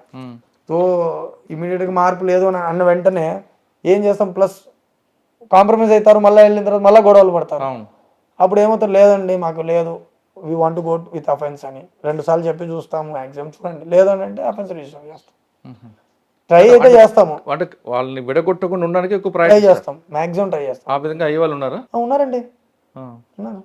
అన్ని రకాల అన్ని ఆప్షన్స్ ఉన్నాయి ఇక్కడ, అన్ని ఆప్షన్స్ కనపడుతాయి. ఇప్పుడు మీరు భరోసా సెంటర్ పంపించారు, అక్కడ కౌన్సిలింగ్ చేస్తారు. కౌన్సిలింగ్ అవతల పార్టీ అటెండ్ కాకపోతే ఏం చేస్తారు? పిలిపిస్తాం, బలవంతం ఏం చేయలేం కదా, 10 సార్లు పిలిపిస్తాం. ఇప్పుడు మనకు కూడా ఓపిక లేకపోతే ఎట్లా, వాళ్ళిద్దరికి ఓపిక లేదని చెప్పి మేము కూడా అలా చేయలేం కదా. ట్రై చేస్తాం, పిలిపించడానికి ట్రై చేస్తాం. 1 సారి 2 సార్లు 3 సార్లు ట్రై చేస్తాం. 4వ సారి కూడా రాలేదనుకోండి, మళ్ళీ ఫైనల్గా ఆమెను అడుగుతాం, ఏం సంగతి అని. Finally it is victim driven తగ్గట్టు వాళ్ళని అడుగుతాం, ఇట్లా అయిపోయింది, they are not cooperating, not interesting. It is more about harassment కదా, మెంటల్ అండ్ ఫిజికల్ హెరాస్మెంట్ రెండు. మెంటల్ హెరాస్ అయిపోయినట్టే. సో ఫైనల్గా అడుగుతా, లేదండి నాకు ఇట్లా ఏది చేంజెస్ నాకేది అనిపించట్లేదు, I want to go for registration అని చెప్తే రిజిస్టర్ చేస్తాం అఫెన్స్. అరెస్ట్కి వచ్చి గురించి మీరు మాట్లాడారు, అరెస్ట్ గురించి క్లియర్ గైడ్ లైన్స్ ఉన్నాయండి. మెయిన్ అక్యూజ్ని అయితే అరెస్ట్ చేయొచ్చు, బట్ మ్యాక్సిమం కేసెస్లో we don't want to harass anyone. Clear వాళ్ళకి నోటీస్ ఇచ్చేస్తాము, ఎవిడెన్స్ ప్రాపర్గా ఉంటేనే వీల్ గో ఫర్దర్. 41 నోటీస్ ఇచ్చిన తర్వాత పిలిపించి ఎవిడెన్స్ కలెక్షన్ జరుగుతుంది, అప్పటికే ఆల్మోస్ట్ అయిపోతుంది చౌకసి. ఎందుకంటే చాలా వరకు అలిగేషన్స్ ఉంటాయి, ఎలా ఉంటాయి, ఇలా చేశారండి అలా చేశారని అంటారు. మా దగ్గర ఎవిడెన్స్ ఎప్పటి వరకు అయితే లేదో మనం కోయర్సివ్ యాక్షన్ తీసుకోలేం కదా, అన్లెస్ అంటే చాలా వరకు ఫిజికల్లీ హెరాస్ చేస్తున్నారు, చాలా భయానకంగా ఉందో వాళ్ళది ట్రీట్మెంట్, అప్పుడే వీళ్ళు టేక్ స్ట్రిక్ట్ యాక్షన్. అంటే ఎక్కువగా సుదర్శన్ గారు వచ్చిన కేసుల్ని మైండ్తో పనిచేస్తారా, మజిల్తో పనిచేస్తారు? మైండే అండి. మజిల్ వాడరా? మజిల్ వాడాల్సినప్పుడు వాడాల్సి వస్తుంది. మైండ్ గేమే అండి మొత్తం. మైండ్ అంటే ఫస్ట్ వాళ్ళది వినేదానికి ఓపిక ఉండాలంటే మైండే కదా. మజిల్ ఎంతవరకు పనిచేస్తుంది? పద్మాషులు ఉన్నారనుకోండి, క్రిమినల్స్ కు మజిల్ పనిచేస్తుంది, మాక్సిమం మైండే. ఈవెన్ క్రిమినల్స్ కూడా మైండ్ తోనే పని చేయాలి, మైండ్ తోనే పని అవుతుంది. మైండ్ గేమ్ ఎక్కువ ఆడతారు. మైండ్ గేమ్ తోనే పని అవుతుందండి. మోటివేట్ చేయాలన్నా లోగో స్టాఫ్ తో పని చేస్తే టీమ్ ఎఫర్ట్. అదో ఇప్పుడు నేను చేయను కదా, కిందికి వెళ్ళి చేయించాలి పని. సో దాంతో మైండ్, నువ్వు ఎప్పుడు ప్రశాంతంగా ఉండి నువ్వు ఎప్పుడు మోటివేట్ చేయగలుగుతావు జనాల్ని, తోనే పని అవుతుంది. మజిల్ గేమ్ అంటే మీరు చెప్పింది నాకు అర్థమైంది, కానీ కొన్ని విషయాలు rarest of the rare. Sir, మిగతా స్టేట్లో ఉన్నట్లుగానే పొలిటికల్ ఇంటర్ఫరెన్స్ మహారాష్ట్రలో ఉంటుందా, లేదా ఇక్కడ ఫ్రీ హ్యాండ్స్ ఉంటాయా? అలా ఏం లేదండి, వస్తుంటాయి కంప్లైంట్స్. ఇప్పుడు డిమాండింగ్ పొలిటికల్లో ఇప్పుడు ఏమవుతుంది, చాలా మంది కంప్లైంట్స్ అలవాటు అయిపోయిందంటే ఫస్ట్ నాయకుల దగ్గరికి వెళ్తారు. ఒక్కొక్కసారి ఎలా ఉంటుంది, ఫర్ సపోజ్ ఇక్కడ మా దగ్గరికి వచ్చారు, మాకు క్లియర్గా అర్థమైపోయింది ఇది పోలీస్ విషయం కాదని. ఇప్పుడు ఫర్ సపోజ్ అండి, సింపుల్ సివిల్ కేసు చెప్తాను. వాళ్ళు డబ్బులు ఇచ్చారు, క్యాష్లో ఇచ్చాడు, వచ్చి నేను డబ్బులు ఇచ్చాను, వాళ్ళు నాకు ఇవ్వట్లేదు, నాకు కలెక్ట్ చేసి పెట్టాను, అది పోలీస్ పని కాదు. మేము ఏమంటాము, అవుట్ రైట్ రిజెక్ట్ చేసి పంపిస్తాం. వీళ్ళు ఎక్కడికి వెళ్తారు, సార్ మాకు అన్యాయం అయిపోయింది, వీళ్ళకి అయిందని అంటారు. అట్లాంటప్పుడు అట్లాంటి కొన్ని ఇష్యూస్ ఉంటాయి, ఏదైనా ల్యాండ్ ఇష్యూస్ ఉంటాయి. సడన్గా మా దగ్గరకు వచ్చినప్పుడు మేము డైరెక్ట్లీ చెప్తాం, this is all civil issues, మేము ఇట్లాంటివి హ్యాండిల్ చేయము మా దగ్గర, అర్థం చేసుకోండి, మాకంటూ ఒక లిమిట్స్ ఉంటాయి, లీగల్ లిమిట్స్, మేము దాన్ని క్రాస్ చేయలేమని చెప్తాం. కానీ వీళ్ళందరూ అక్కడికి వెళ్ళి అప్రోచ్ అవుతారు. అప్పుడు వాళ్ళు అంటారు, సార్ మీరు చెప్పండి, మీరు చెప్తే భయపడతారు వాళ్ళు అని. లేదు సార్ అది తప్పు, మాకు అగెనెస్ట్కి పోతే ఎవరు వచ్చి మమ్మల్ని కాపాడతారు, లీగల్ ఫ్రేమ్వర్క్ నుండి దాటిపోతే తో మా తప్పు ఏదవుతుంది కదా, మా మీద కంప్లైంట్ వస్తే మీరు వస్తారా మా కంప్లైంట్ అంటే మీరు కాదనుకుంటే అటు థర్డ్ పార్టీ దగ్గరకు వెళ్తాడు, మాఫియా గుండాగిరి పోతాడు కదా. అలా కాకుండా దాన్ని, ఆ కంప్లైంట్ని ఒక లీగల్ ఫ్రేమ్లో చేసి పంపిస్తే చేయడానికి కుదరదు కదా. పోలీస్ యాక్షన్ తీసుకోవడానికి ఏదో ఒక పోలీస్ ఎలిమెంట్ ఉండాలి కదా, క్రిమినల్ యాక్షన్ తీసుకోవాలంటే.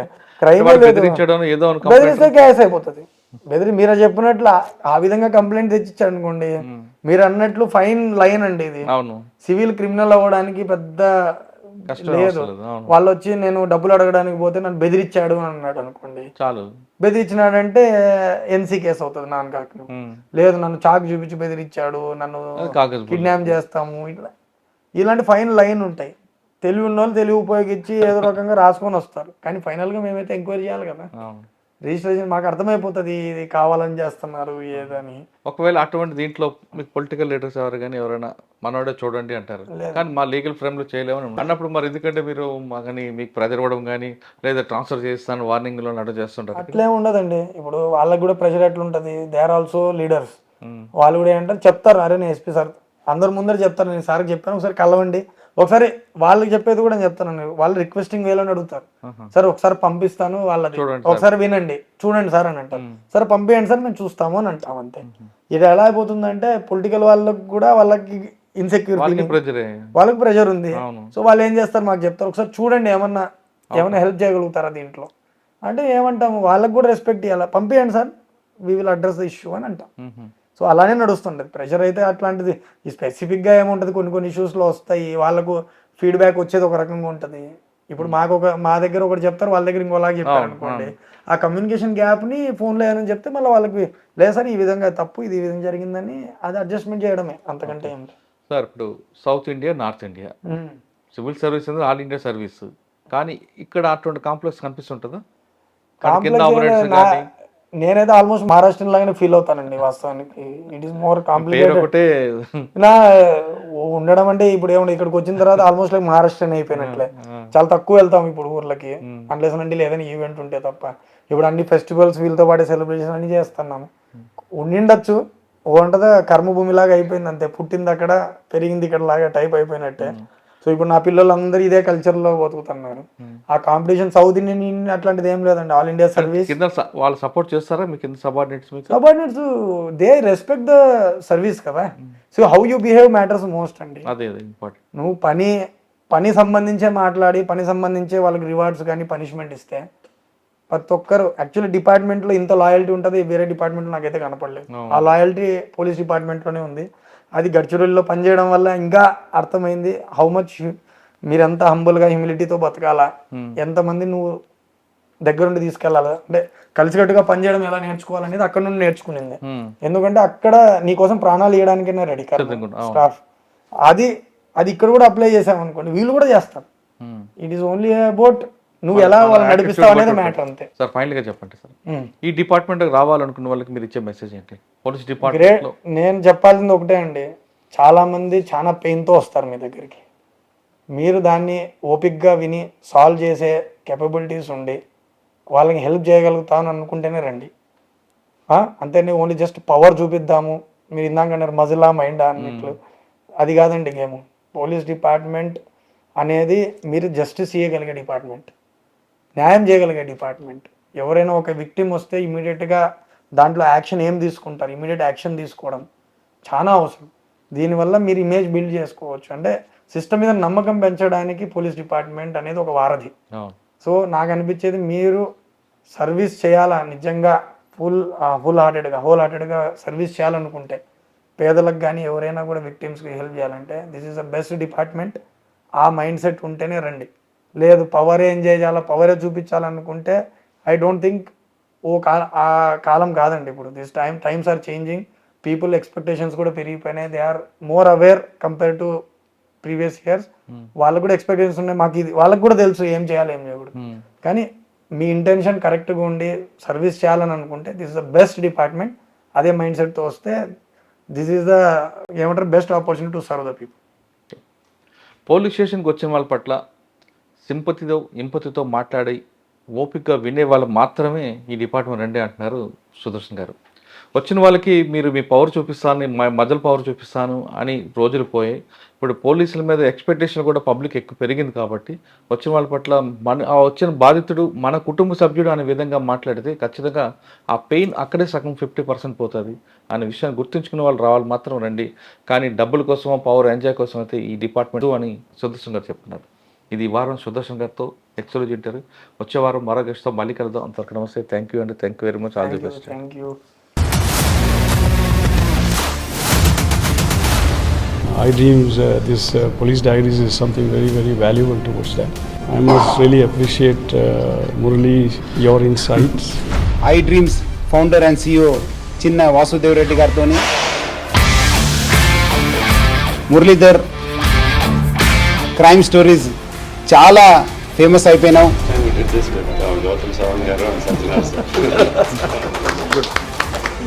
Well done. Congratulate him for doing so well. And I congratulate him, his boss also. For doing so well.